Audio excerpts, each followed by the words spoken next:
Қайырлы күн. Бүгінгі сабағымызда оқытушы атынан үлгерім журналын толтыру және де баға қоюды қарастырамыз. Жүйеге оқытушы атынан кіреміз. Мәзірлерден журнал, үлгерімділік журнал бөлімін таңдаймыз. Бұл жерде екі бөлімнен тұратын ақпаратты көруімізге болады, яғни сол жақ бөлімде оқытушының пәндер тізімі кесте түрінде бейнеленеді. Бұл жерде пәннің атауы, егер пән қандай да модульге жататын болса, модульдің атауын көруімізге болады, топтың атауын және де қай академиялық кезеңде болатынын. Сол жақ бөлімде біз сұрыптамалар жасау арқылы өзімізге қажетті нақты курстар, топтар бойынша пәнімізді таңдауымызға болады, және де біз пәндерді пәндер бойынша, модульдер бойынша немесе барлығы мән таңдау арқылы сұрыптама жасап қарай аламыз. Журналға баға қою үшін пәнімізді таңдаймыз. Ашылған бетте келесі ақпаратты көруімізге болады, яғни пәнді оқу ұзақтылығы көрсетілмеген ағымдық бағаларды енгізу қолжетімсіз. Яғни журналға бағаларды қою үшін сол жақ бөлімде ең бірінші пәннің ұзақтылығы күндермен бөлімінде біздің пәніміз қанша күн болады, сол аралықты көрсетеміз. Егер де пәніміз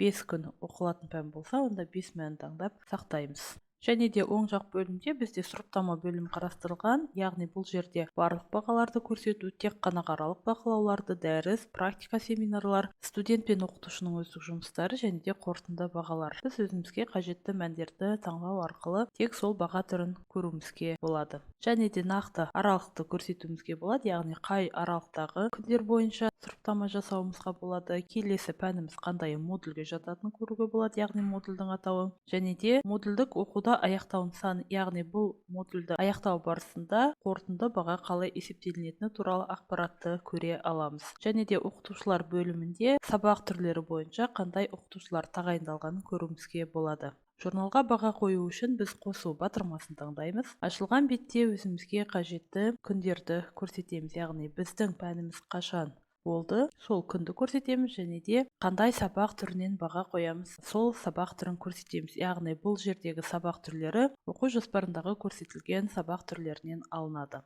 Келесі таңдаған күннің бөлімінде баға қою бөлімі белсенді, яғни білім алушыға сол аралыққа баға қойып сақтаймыз. Осындай ретпен оқытушы өзі пәннің ұзақтылығы бөлімінде қанша күн көрсетілді, сонша күн бойынша баға қоюы қажет. Яғни әр сабақ түрлері бойынша күндерді көрсете алады, және де сабақтың түрлерін көрсету арқылы білім алушыға бағаларын қояды. Пәннің ұзақтылығы күндермен бөлімінде көрсетілген уақыт негізінде барлық бағалар түрін қостық. Келесі аралық бақылауларды бағасын қоюымыз үшін күндерді көрсетеміз, яғни аралық бақылау бөлімін таңдаймыз, және де қай күні бізде аралық бақылау, сол күнді көрсетіп қосамыз. Және де аралық бақылаудың бағасы қойылады.